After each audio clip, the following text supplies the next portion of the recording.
Good morning बच्चों। एक एक करके सब जुड़ जाइए। जल्द से हम लोग क्लास स्टार्ट करते हैं।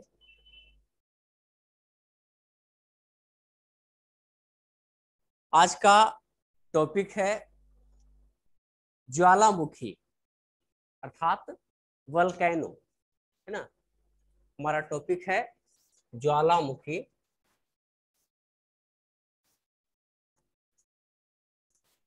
इसे इंग्लिश में कहते हैं वोल्केनो।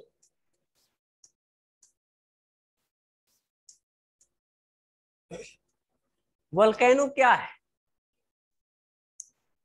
जैसा कि हम लोग पिछली कक्षाओं में भी इस पर काफी कुछ चर्चा कर चुके हैं। हम लोगों ने देखा था प्लेट विवर्तनिकी सिद्धांत में कि जब दो प्लेटें एक दूसरी ओर मर्ज करती है तो क्या होता है, जो भारी प्लेट होता है वह नीचे की ओर डूब जाता है, यानी स्टेनोस्फेयर में धंस जाता है। और इस वजह से उस प्लेट का एक हिस्सा पिघल जाता है। अब जब वह पिघलेगा तो स्टेनोस्फेयर में मैग्मा की मात्रा बढ़ जाएगी। जब उसका मात्रा बढ़ेगी तो कहीं ना कहीं वह बाहर निकलने के लिए प्रयास करेगा। हम लोगों ने यह भी देखा था, पृथ्वी की आंतरिक संरचना में हम लोगों ने देखा था कि पृथ्वी के नीचे हम जैसे जैसे अंदर जाते हैं तापमान बढ़ता जाता है। उसमें हम लोगों ने देखा था कि प्रत्येक 32 मीटर की गहराई पर 1 डिग्री सेल्सियस तापमान बढ़ रहा था। इस तापमान के बढ़ने के कई कारण थे, अलग अलग सिद्धांत अलग अलग लोगों ने दिया है। उन सारी चीजों पर चर्चा कर चुके हैं हम, अब उधर विस्तार में नहीं जाएंगे, नहीं तो फिर हम लोग भटक जाएंगे। उसमें एक जो महत्वपूर्ण कारण था जिसका चर्चा यहाँ पर करना बेहद जरूरी है कि तापमान बढ़ने का एक कारण यह भी था कि प्लेट के निचले हिस्से में यूरेनियम, प्लूटोनियम और इस प्रकार के जो रेडियोधर्मी तत्व मिलते हैं उसका विखंडन होता रहता है, जिसके कारण वह नीचे का जो हिस्सा है अधिक वहां पर तापमान रहता है, अधिक गर्मी रहती है। और यही कारण है कि जो स्टेनोस्फेयर यानी 700 से 900 मीटर के किलोमीटर के आसपास में वहां का जो चट्टान है वह पिघला हुआ अवस्था में रहता है। और वहीं से जब उसकी मात्रा वहां पर बढ़ जाती है तब वह कहीं पर धरती फोड़ करके वो बाहर निकलता है। उसी को हम वोल्केनो कहते हैं, है ना। तो यहाँ वोल्केनो या ज्वालामुखी से तात्पर्य भूपृष्ठ का वह छिद्र या दरार है जिससे होकर मैग्मा बाहर निकलता है। ठीक है। जब यह मैग्मा बाहर निकलेगा तो धरातल पर अलग अलग प्रकार की स्थलाकृतियों का निर्माण करेगा। अगर वह एक छिद्र के रूप में निकला, अगर वह एक छिद्र के रूप में बाहर आएगा तो क्या होगा, यह एक शंकु का निर्माण करेगा। यह शंकु का निर्माण करेगा, इस प्रकार से निर्माण करेगा। ठीक है।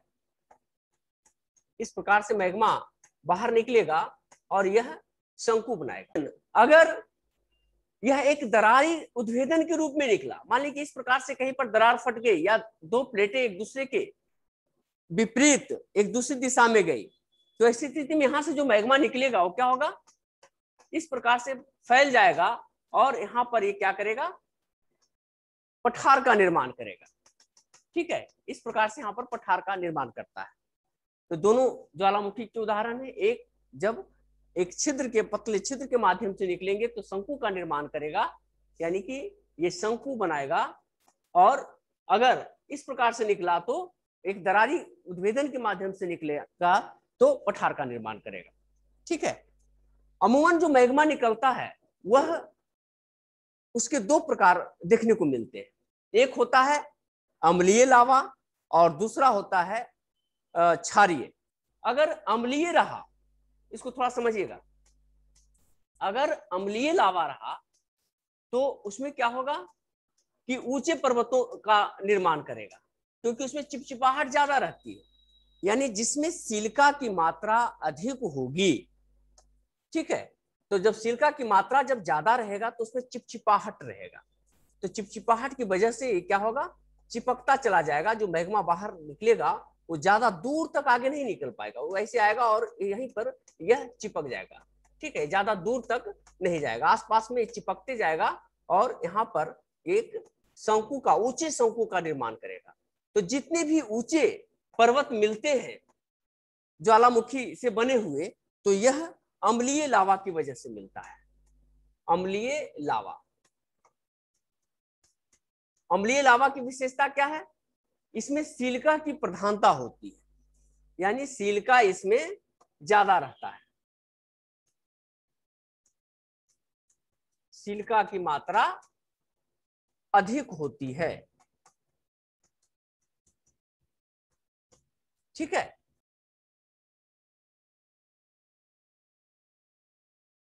का निर्माण करेगा जब अम्लीय लावा रहेगा तो, लेकिन जब क्षारीय लावा रहेगा, क्षारीय लावा जब रहेगा तो क्या करेगा, वह कम ऊंचे शंकु का निर्माण करेगा। यानी कि यह क्या होगा, इस प्रकार से यह जो है पसर जाएगा, फैल जाएगा, है ना, इस प्रकार से यह फैल जाएगा। जैसे कि विसुवियस पर्वत आप देखेंगे, विसुवियस ज्वालामुखी है, ये इसका उदाहरण मिलता है। ये क्या होता है कि ज्यादा दूर तक यह फैल जाता है और इस वजह से इसकी जो ऊंचाई है वह कम होती है। ठीक है, तो ये मुख्य रूप से दो प्रकार के रहेंगे। जिसमें सिलिका की मात्रा अधिक रहेगी वह होगा अम्लीय लावा, उसमें चिपचिपाहट ज्यादा रहेगा और वह ऊंचे शंकु का निर्माण करेगा।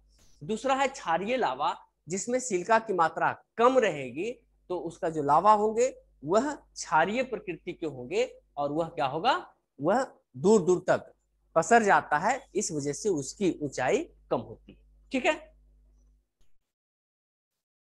ज्वालामुखी में जो विभिन्न प्रकार के स्थलाकृति और ये बनते हैं, तो उसे हम इस रूप में पहले हम देख सकते हैं। ये आपका वोल्केनो से बनी हुई शंकु है, जिसे हम ज्वालामुखी पर्वत कहते हैं। इसमें कई सारी, ये ओवरऑल शंकु कहलाएगा। जहां से लावा ऊपर की तरफ निकलता है ये ज्वालामुखी छिद्र कहलाता है। ठीक है, यहीं पर क्या होता है कि जो ऊपर वाला हिस्सा जब लावा निकलना बंद हो जाता है तो ये क्या होता है, हल्का सा नीचे की ओर धंस जाता है और इसमें कालांतर में पानी वगैरह भर जाते हैं। यह एक झील का भी रूप ले लेता है, यह कहलाता है क्रेटर। और जहां से ज्वालामुखी बाहर निकलता है जिस छिद्र के सहारे, वह कहलाता है ज्वालामुखी पाइप। ठीक है, तो ये सारी चीजें आपको दिखेगी। इसके अलावे जब अगर हम इसे ज्वालामुखी के प्रकार में अगर हम डिवाइड करेंगे तो इसे हम दो रूप से या दो प्रकार में हम इसे विभाजित कर सकते हैं। ज्वालामुखी को एक तो सबसे पहले हम समय के आधार पर इसका विभाजन करते हैं और दूसरा उद्गार के आधार पर हम इसका विभाजन करते हैं। समय के आधार पर पहला है सक्रिय जागृत, सक्रिय या जागृत ज्वालामुखी। ऐसा ज्वालामुखी जिसमें लगातार लावा बाहर निकलता रहता है वह सक्रिय ज्वालामुखी कहलाएगा। उसी प्रकार से दूसरा है सुप्त या प्रसुप्त ज्वालामुखी, जिसमें लंबे अंतराल के बाद लावा निकलता है। आज अगर निकला तो पता चला कि कई वर्षों तक उससे दोबारा विस्फोट नहीं होते, दोबारा उससे वो लावा का उत्सर्जन नहीं होता, यह कहलाता है प्रसुप्त ज्वालामुखी या डोरमेंट वोल्केनो। और तीसरा है शांत ज्वालामुखी या एक्सटिंक्ट वोल्केनो, यानी जिसमें ऐतिहासिक काल में कोई उद्गार नहीं हुआ हो, वह कहलाता है शांत ज्वालामुखी या मृत ज्वालामुखी।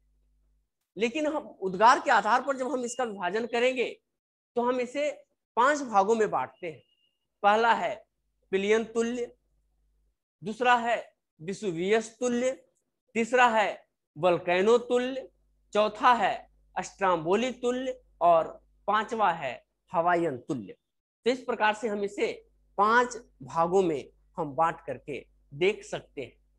ठीक है, एक एक करके हम चीजों पर चर्चा करेंगे। जैसे सक्रिय ज्वालामुखी, जैसे आपका जो इंडोनेशिया वाला जो हिस्सा है ना, वहां पर कुछ कुछ सक्रिय ज्वालामुखी मिलते हैं। आपका जैसे ये अस्ट्राम्बोली, आपको ये मैप दिख रहा होगा, ये भूमध्य सागर का एरिया है। नीचे दक्षिण अफ्रीका, उत्तर में यूरेशियन क्षेत्र है, ये है ना, यूरेशिया है। इसी में आपको ये इटली दिखाई पड़ रहा है। और ये भूमध्य सागर में ये जो हिस्सा है लिपारी द्वीप, यहीं पर स्थित है अस्ट्राम्बोली, जिसे हम भूमध्य सागर का प्रकाश स्तंभ के नाम से जानते हैं, है ना। तो यह क्या है, सक्रिय ज्वालामुखी का उदाहरण है। इसमें जो इस प्रकार का उद्गार है वह लगातार होता रहता है। इसमें उद्गार अभी हुए, पता चला कुछ दिन बाद फिर उद्गार हो गया, है ना। जैसे आइसलैंड वगैरह आप देखे अखबार में पढ़ते होंगे कि अक्सर वहां पर उद्गार होता रहता है, जो भी वहां पर सक्रिय ज्वालामुखी वहां पर घटनाएं घटती रहती है।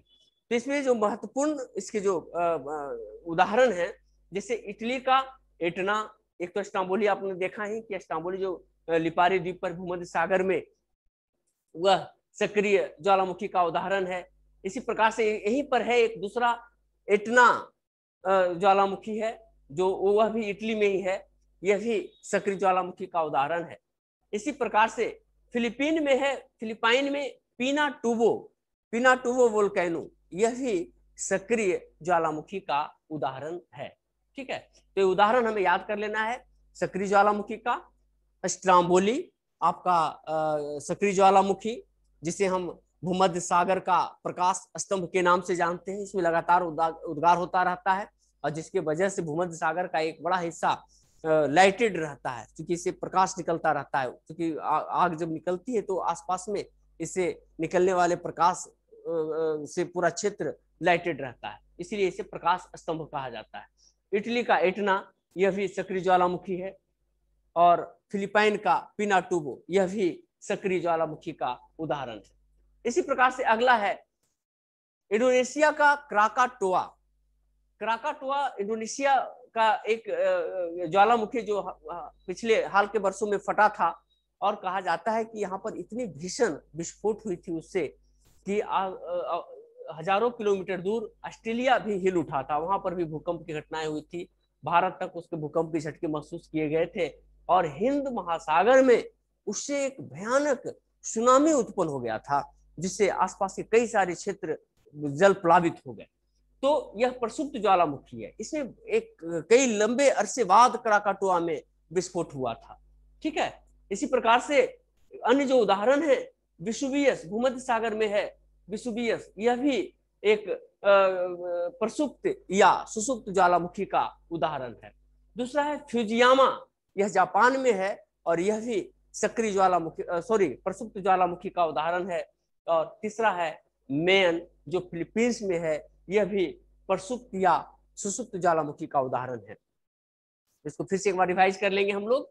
इसमें था कौन कौन, सक्रिय में था अस्ट्राम्बोली, दूसरा एटना, तीसरा पिनाटुबो फिलिपाइन का, ये सक्रिय ज्वालामुखी। इसमें क्या था, प्रसुप्त ज्वालामुखी में क्राकाटोआ जो इंडोनेशिया में है ना, विसुवियस भूमध्य सागर में, फ्यूजियामा जापान में, और मेन, ये भी क्या है, प्रसुप्त ज्वालामुखी का यह उदाहरण है। यानी इसमें ऐतिहासिक काल में कोई न कोई घटनाएं घटी है, विस्फोट हुआ है, और फिर आने वाले समय में विस्फोट हो सकता है, ज्वालामुखी उद्गार बाहर आ सकते हैं, ऐसी संभावना बनी रहती है। ठीक है, तो यह कहलाता है प्रसुप्त ज्वालामुखी। और तीसरा जो प्रकार है वह है मृत ज्वालामुखी, जिसमें लंबे समय से किसी प्रकार के कोई उद्गार नहीं हुए हो, उसे हम कहते हैं मृत ज्वालामुखी।